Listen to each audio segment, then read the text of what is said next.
دوستو اسلام پہلا دین ہے جس نے دنیا کے اندر اس چیز کو انٹروڈیوس کرایا کہ خیر الناس من ینفع الناس، کہ بہترین انسان وہ ہے جو دوسرے انسانوں کے لیے مفید ہو. یہ اسلام کی ٹیچنگ ہے. تو اس کے اندر جو ہے نا، میں آپ کو 2-3 بڑی انٹرسٹنگ واقعات سناتا ہوں انگلینڈ کے. کہ ایک دفعہ میں اور ایک میرا سٹاف تھا، کیونکہ میں ہمیشہ ساتھ کیش بہت زیادہ ہوتا تھا جب ہم بارکلیز بینک میں جمع کروانے جاتے تھے. وہاں ایک جگہ ایکاکس گرین برمنگھم ہے، تو وہاں پہ ایک برانچ تھی بارکلیز کی. ہم اکثر وہاں جاتے تھے، وہ تھوڑا سا اچھا لیس ڈینجرس ایریا تھا. تو وہاں پہ ہم گئے تو ظاہر لائنیں لگی ہوتی ہیں لوگوں کی. تو ہمارے آگے ایک ہوم لیس تھا، بڑا مطلب عجیب سی حالت کا بندہ پورا سا کھڑا ہوا، اور اس سے اسمیل آ رہی اور یہ وہ. تو ہم نے ایک دوسرے کی طرف دیکھا اور تھوڑے تھوڑے پیچھے ہو گئے اس سے، کہ اس سے مطلب اسمیل نہ آئے. خیر کرتے کرتے اس کی جب آگے ٹل نمبر 3 کا وہ گیا، پھر اب ہری باری آگے. تو اب وہ جو سامنے کیشیئر بیٹھی تھی وہ اس سے بات کر رہی تھی، اور وہ اس کو کہہ رہی تھی کہ mister اسٹیونسن، what do you want to do with this money? And he was saying something which we couldn't hear. اور وہ اس کو بتا رہا تھا کہ 20 pound, that's what we can hear. And then she was asking him again کہ یہ 20 pound آپ نے کیا کرنے ہیں، کدھر بھیجنے ہیں. اور وہ اس کو بتا رہا تھا. جب اینڈ پہ وہ ذرا اونچا بولا تو اس نے کہا تھا کہ پاکستان میں کشمیر میں زلزلہ آیا ہے اور ان کی امداد کے لیے میں نے یہ 20 پاؤنڈ ڈونیشن بھیجنی ہے. Look at that. اور ہم پاکستانی ایک دوسرے کی طرف دیکھ کے شرمندہ سر نیچے کر کے کھڑے ہوئے کہ وہ انسان جس سے ہم تھوڑی دیر پہلے نفرت کر رہے تھے، اور ہمارے ملک میں زلزلہ آئے ہوئے، اور اس کی ڈونیشن ہمارے ملک میں جا رہے ہی سو ویل اویئر کہ وہاں پہ انسان جو ہے وہ تکلیف میں ہے اور میں نے اس کو پیسے بھیجنے ہیں. We were stunned. We were absolutely amazed. دوسری سٹوری آپ کو سناتا ہوں. یہ 1996 کی بات ہے. میں ڈائریکٹر آپریشن تھا اس وقت. آئیکن آفس سولوشن ایک کمپنی ہوتی تھی امریکن، جو بعد میں زیراکس کے ساتھ مرج ہوگی. تو ہمارے پاس نارتھ ویسٹ آف انگلینڈ پورا آپریشن تھا.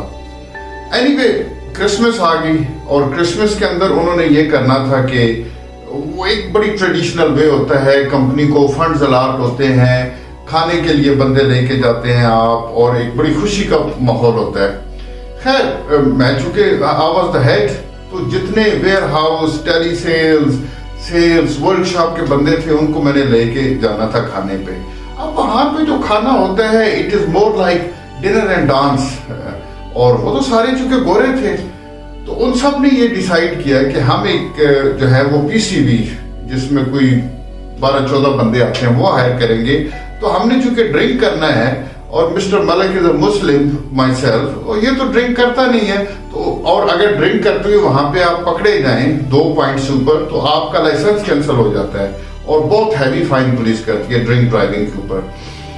انہوں نے مجھے کہا کہ mister Malik, well you are going to drive us home tonight, right, because we're going to have a dinner and a little dance and this and that, and I said okay fine, no problem. اب میں ان کے ساتھ چلا گیا، کھانا کھایا. اس کے بعد جو ہے وہ اپنا وہ ڈانس پارٹی ان کی شروع ہو گئی. میں خیر سائڈ پہ کھڑا ایسے دیکھ رہا ہوں، عجیب عجیب حالات دیکھے لوگوں کے. کرتے کرتے صبح کے 4 ہو گئے. جب صبح 4 بجے تو لوگ وہاں سے نکلنا شروع ہوئے. میں نے بھی اپنے جو سٹاف میل اور فیمیل تھا، سارے کوئی 12-14 بندے تھے، ان کو لیا ساتھ، لے کے گاڑی میں بٹھایا. اب گاڑی میں بٹھانے سے پہلے وہاں پہ ایک بندہ تھا ڈیوڈ. اس نے مجھے کہا کہ mister Malik listen, I'm really hungry, I need to eat something. That is what he said to me. And I said to him, I said, listen, because everyone is waiting. He said, oh don't worry man, just take me to anywhere. اب وہاں پیکاڈیلی circus کے اندر ایک بڑا مشہور جو ہے وہ burger king ہے. He said to me, oh can you take me there, I just want to eat something. میں نے کہا کوئی مسئلہ نہیں. میں نے باقیوں سے ایکسکیوز کیا. میں نے کہا اس کو بہت زیادہ بھوک لگی ہوئی ہے. میں وہاں پہ چلا گیا اس کو لے کے. اچھا وہاں پہ کافی لمبی, آپ صبح 4 بجے بھی جائیں تو بڑی لندن میں وہ لمبی اس پرٹیکولر برگر کنگ کے اندر لائن ہوتی ہے. اچھا اس نے سب سے بڑا میل اس دور میں 20 پاؤنڈ کا اس نے میل لیا, big burger, big Mac, Burger King, اس کے ساتھ ڈرنکس یہ وہ. اچھا وہ بھی اس نے کھانا شروع کیا, 2-4 اس نے چپس کے پیسز کھائے. ابھی ہم وہاں سے گزر رہے ہیں, ہلکی ہلکی بارش ہو رہی ہے, تو ساتھ ایک سٹور کے باہر ایک ہوم لیس جو ہے وہ لیٹا ہوا تھا, اور اس نے اس کو کہا excuse me man, I am really hungry man, can you give me something to eat? That's all. اچھا وہ بھی I don't know whether he was drunk or that. And David said to me, said, Mr. Malik, I need to help him out. And I said, David, you are bloody drunk, you know. I mean, how can you help him out? He said, no, that man is in a real trouble, I need to help him out.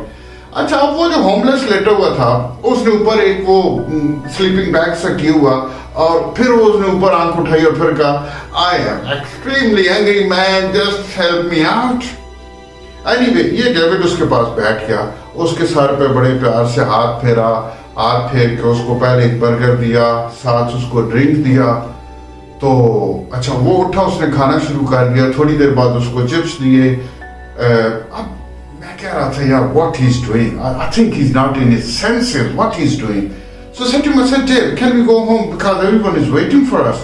And he said to me, oh listen, he's really hungry. اور کرتے کرتے اس نے 20 pound کا کھانا اس کو کھلا دیا.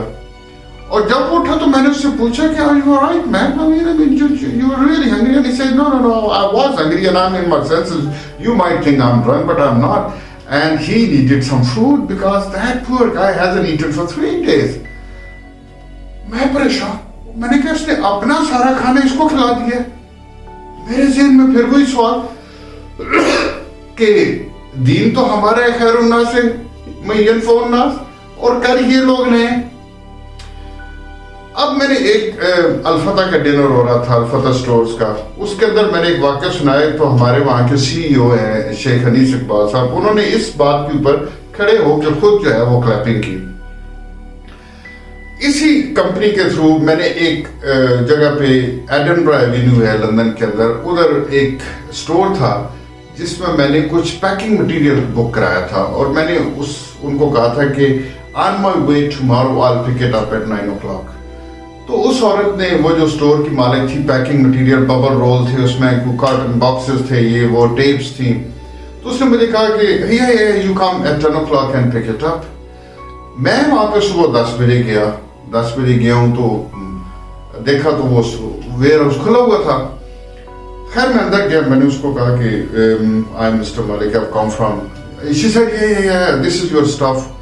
اس نے مجھے وہ چیزیں دی, اور چیزیں دے کے جب وہ بل بنا رہی تھی اور ساتھ وہ رو رہی تھی, تو I said to her, I said excuse me, I said you okay my darling?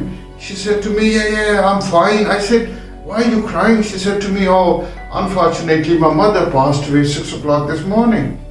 I said, are you sure? She said yeah. She said, oh, she was in the hospital. 6 بجے صبح میری ماں کا انتقال ہو گیا آج ہاسپٹل میں. اب تو میں بڑا حیران, ہم تو پاکستانی تھے. میں نے کہا تیری ماں کا انتقال ہو گیا اور تم ادھر کیا کر رہی ہو؟ تو اس نے آگے سے مجھے کہا, میں نے کہا what are you doing here? You should have just called me and said that you know you don't come. She said to me no, because I made a promise to you. میں نے تم سے وعدہ کیا تھا کہ میں صبح 10 بجے آؤں گی. I cannot break my promise. خیر میں پھر I was done, gobsmacked. I couldn't say nothing. اب میں کھڑا دیکھ رہا ہوں. خیر اس نے بل دیا. I said I'm sorry to hear about your mother. اور سامان گاڑی میں رکھا. جو ہی میں نے سامان گاڑی میں رکھا, گاڑی بند کی, اور اتنی دیر میں میں نے دیکھا کہ اس نے شٹر جو ہے وہ ڈاؤن کی ہے وہاں سے اپنے ویئر ہاؤس کا, and she went to the hospital. یہ ہے پرومس, اور یہ وہ ٹیچنگ ہے جو بار بار جب آپ یورپ میں جاتے ہیں تو آپ کو پتہ لگتا ہے کہ جو اسلام ہمارے نبی اکرم صلی اللہ علیہ وسلم نے ہمیں سکھایا تھا, وہ اسلام کی ٹیچنگ تو ان لوگوں کے پاس ہے. ہمارے نبی نے ہمیں اسلام سکھایا, وہ اسلام ہم نے چھوڑ دیا, انہوں نے اڈاپٹ کر لیا, اب ہم دوبارہ اسلام وہی انہی سے لے رہے ہیں اور انہی کی چیزوں سے سیکھ رہے ہیں. So these are interesting story, but these are the one that relates a lot to our religion. یہ وہی religion کی teaching ہے جو ہمارے religion نے ان کو سکھائی ہیں.